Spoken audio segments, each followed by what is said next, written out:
Hello friends, आप सभी का स्वागत है आपके अपने चैनल राजू सॉल्यूशन में।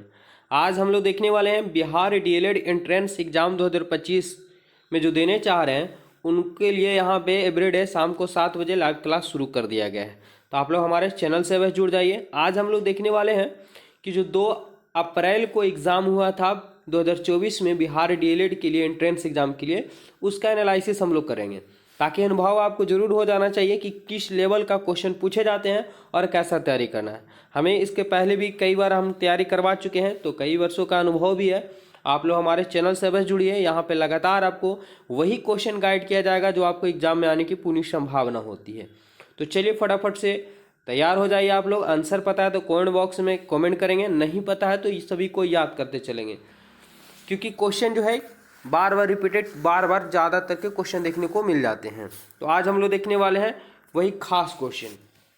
पहला क्वेश्चन क्या दिया हुआ है कि खाद्यान्नों जैसे गेहूं, चावल, मक्का, चाहे गेहूं, चावल, मक्का, बाजरा और ज्वार से हमें मुख्य रूप से प्राप्त होते हैं। क्या मुख्य रूप से प्राप्त होता है, ज़रा आप लोग बताएंगे। तो मुख्य रूप से जब ये अनाज खाएंगे, गेहूं, चावल या मक्का या बाजरा, तो इसमें कार्बोहाइड्रेट की मात्रा ज़्यादा प्राप्त होती है। कार्बोहाइड्रेट यानी जिससे हमें शक्ति मिलती है। अगला सवाल क्या है, नीचे दिए हुए समीकरण किस प्रकार की अभिक्रिया है। किस प्रकार की अभिक्रिया, तो C+O2 दिया हुआ है और क्या बना हुआ CO2। तो यहाँ पे देख रहे हैं कि एक और एक दो मिल करके क्या बन चुका है, एक बन चुका है, यानी जुड़ चुका है। तो जुड़ चुका है तो ऐसी अभिक्रिया को क्या कहा जाता है, संयोजन अभिक्रिया कहा जाता है। ऑप्शन ए इसका राइट आंसर हो जाएगा। अगला सवाल, निम्नलिखित में से किसे फल पकाने का प्रयोग किया जाता है। तो फल पकाने में किसका प्रयोग किया जाता है, फटाफट से कमेंट कीजिए आप लोग। तो आप लोगों को पता हो कि एसिटिलीन का प्रयोग किया जाता है। अब एसिटिलीन का सूत्र क्या होता है, तो C2H4 एसिटिलीन का सूत्र होता है। ठीक है, अगले सवाल क्यों चलते, देखिए यहाँ एथेन है, ये C2H6 एथेन है और ये एसिटिलीन है। ऑप्शन बी यहाँ पे करेक्ट आंसर हो जाएगा। अगला सवाल क्या है कि जल का क्वथनांक। हमारे चैनल में आप लोग पहली बार जुड़े हैं तो चैनल को जरूर सब्सक्राइब कीजिए। एवरीडे शाम को 7 बजे आप लोग जुड़ जाया कीजिए। चुनिंदा क्वेश्चन आप लोग क्लियर करवाएंगे, साथ ही साथ मैथ का, जीके जीएस का यहाँ पर क्लास चलेगा। जल का क्वथनांक है, तो जल क्वथनांक मतलब क्या होता है, खौलना। तो किस ताप पे जल क्या करने लगता है, खौलने लगता है। तो सबको पता होगा कि जल जो है 100 डिग्री सेल्सियस पे क्या करने लगता है, खौलने लगता है। 0 डिग्री पे जम जाता है। जल का अधिकतम घनत्व 4 डिग्री सेल्सियस पे होता है।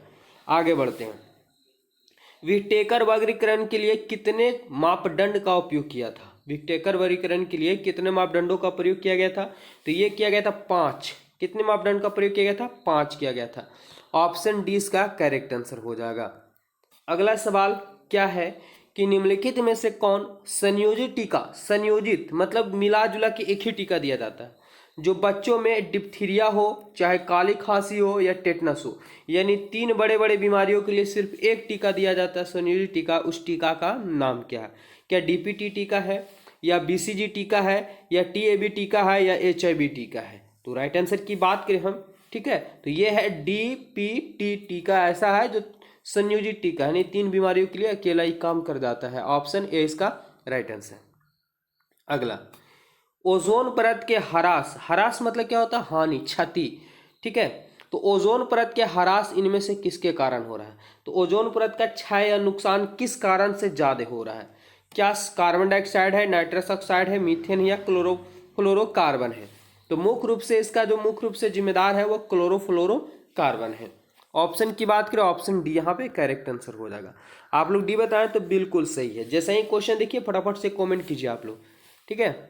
गेशिंग तो होगा ना, गलत होगा क्या दिक्कत है, सीख तो मिलेगा। प्राकृतिक पर्यावरण में क्या सम्मिलित है, प्राकृतिक पर्यावरण में क्या सम्मिलित है, क्या जीवीय है या अजीवीय है, दोनों इनमें से कोई नहीं। तो देखिए यहाँ पे कुछ क्वेश्चन ऐसे होते हैं ना, आप रट के याद कर सकते हैं ना, है ना। कुछ क्वेश्चन को सिर्फ माइंड लगा कर, यानी समझ के ही सही जवाब दे सकते हैं। तो प्राकृतिक में क्या होते हैं दोनों, जैसे पत्थर है तो पत्थर अजीवीय है, जीव जंतु है जीवीय है। तो पर्यावरण में सभी के सभी मौजूद हो जाते हैं, तो दोनों जीवीय और अजीवीय दोनों होते हैं। आगे सवाल, निम्नलिखित में से कौन सा पुरुष स्त्रीकरण का एक विधि है ना। पुरुष स्त्रीकरण का एक विधि है। यह पुरुष स्त्रीकरण क्या होता है, मतलब पुरुष नसबंदी आप लोग सुने होंगे ना, वही यहाँ पे एक प्रकार से पूछा गया कि क्या है, क्या गोलियां हैं, कॉपर टी, इनमें से कोई नहीं, ये वैक्सीटोनी है। तो राइट आंसर की बात करें, वैक्सीटोनी एक प्रकार का पुरुष स्त्रीकरण होता है। ऑप्शन ए इसका राइट आंसर। यही क्वेश्चन पूछा गया था। आगे बढ़ते हैं अगला सवाल देखेंगे। कुछ क्वेश्चन आपको न्यूमेरिकल से यानी 9th क्लास का फिजिक्स आपको जरूर पढ़ लीजिएगा, 2-3 ऑब्जेक्टिव वहाँ से भी आपको क्लियर हो जाएंगे। और इस चैनल पे हम आप लोगों का स्पेशल क्लास लाएंगे जो जहाँ से क्वेश्चन छाट के दिए जाते हैं, ठीक है। 20 मीटर प्रति सेकेंड। अब यहाँ पे हमारे पास u दिया हुआ वेग कितना, तो 20 मीटर प्रति सेकेंड की रफ्तार से एक सरल रेखीय पथ पर चल रही बस का त्वरण, त्वरण को क्या बोलते हैं, ए बोला जाता है। क्या दिया हुआ है, तो 4 मीटर प्रति सेकेंड स्क्वायर, 2 सेकेंड, यानी समय हमारे पास दिया हुआ 2 सेकेंड के बाद इसकी चाल मतलब एक चाल दिया हुआ, फिर से चाल पूछा है, तो u को प्रारंभिक चाल, v को अंतिम चाल बोला जाता है। न्यूटन का आप लोग नियम पढ़े होंगे, द्वितीय नियम, v बराबर क्या होता है, तो u प्लस at पढ़े होंगे, ठीक है।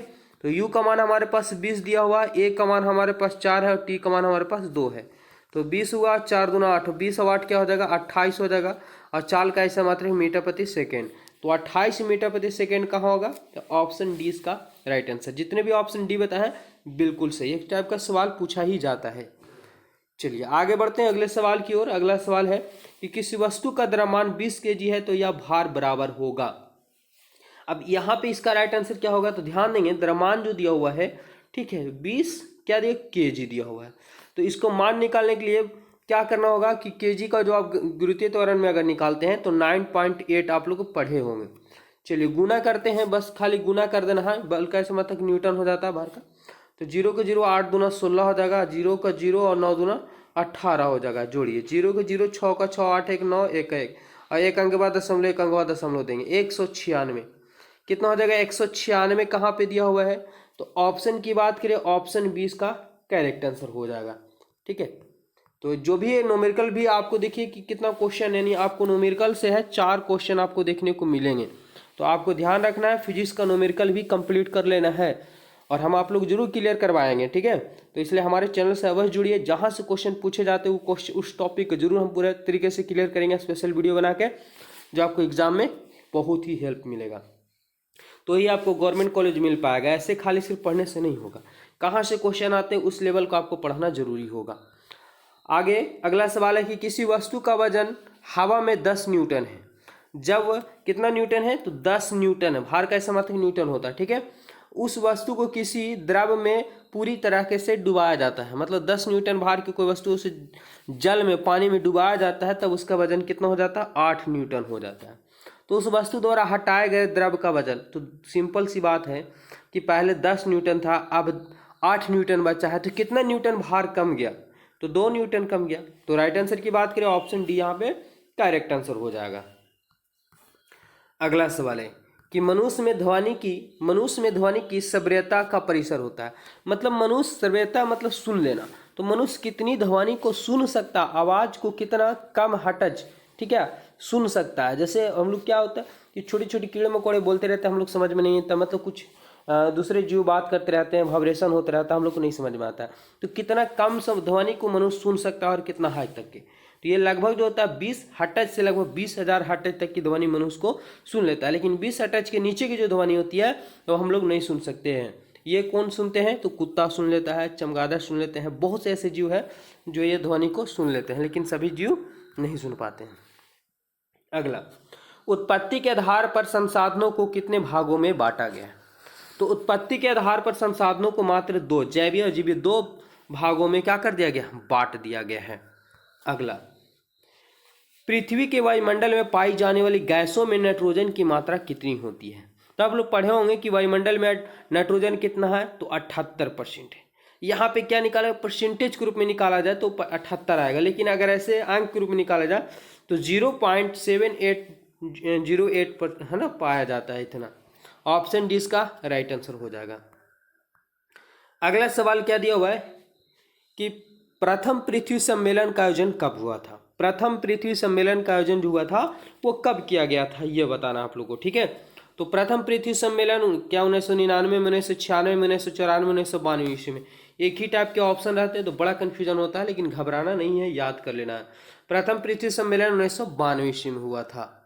अगला सवाल, तापीय ऊर्जा के उत्पादन में किस पदार्थ का प्रयोग किया जाता है, क्या यहाँ पे तापीय ऊर्जा, तापीय मतलब का हीट करना, गर्म करना, तो तापीय ऊर्जा के उत्पादन में किस पदार्थ का प्रयोग किया जाता है, जल का, कोयला का, पेट्रोलियम का, इनमें से कोई नहीं।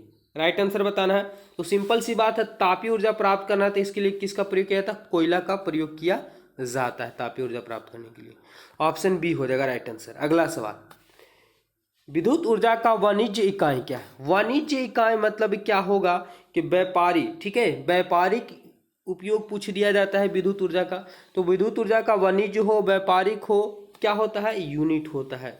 जैसे ही आपको बिजली बिल वाला आता होगा तो आप बोलते हैं कितना यूनिट बिल उठा है, ठीक है। तो बिजली का वाणिज्य इकाई जो होता है वो यूनिट में मापा जाता है। 19 नंबर क्वेश्चन गैप है, कोई दिक्कत नहीं। चलिए 20 नंबर सवाल देखते हैं। क्या है कि दाढ़ी बनाने में किस प्रकार के दर्पण का प्रयोग किया जाता है? कितना सिंपल क्वेश्चन पूछा गया था। तो दाढ़ी बनाने में किस प्रकार के दर्पण का प्रयोग किया जाता है? इसका प्रयोग किया जाता है अवतल दर्पण का। किसका? तो अवतल दर्पण का प्रयोग किया जाता है दाढ़ी बनाने में। तो ये 20 क्वेश्चन थे, हम आप लोग क्लियर किए। PYQ यानी 2 अप्रैल को जो एग्जाम हुआ था उसका एनालिसिस देखें। क्वेश्चन का लेवल ज़्यादा हार्ड नहीं था। इससे अनुभव होता है कि आपको 10th क्लास से ज़्यादा क्वेश्चन देखने को यहाँ पे मिल जाते हैं, ठीक है। तो ऐसा नहीं, इंट्रेंस ज़्यादा हार्ड नहीं होता है, लेकिन आप बहुत जगह पे पढ़ेंगे तो आपको तरह तरह के क्वेश्चन सिर्फ एडवांस इतना क्लियर करवाया जाएगा जो आपको बाउंस करने लगेगा। लेकिन एक्चुअली में पढ़ना वही चाहिए जहाँ से एग्जाम में पूछा जाता है। तो हम आप लोग के लिए लगातार प्रयास कर रहे हैं। बस आप लोगों का काम है कि प्यार सपोर्ट देना, यानी चैनल को सब्सक्राइब करना और वीडियो को लाइक करना और शेयर करना, इतना कीजिए। हम आप लोग को एवरीडे शाम को 7 बजे चुनिंदा क्वेश्चन लेके आएंगे जो सीधा एग्जाम में देखने को मिलेगा।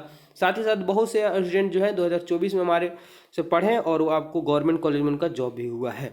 तो धन्यवाद। इसका पार्ट 2 यानी सोशल साइंस जो 20 से 40 तक का होगा उसको हम क्लियर करेंगे। आप लोग चैनल से अवश्य जुड़िए। धन्यवाद।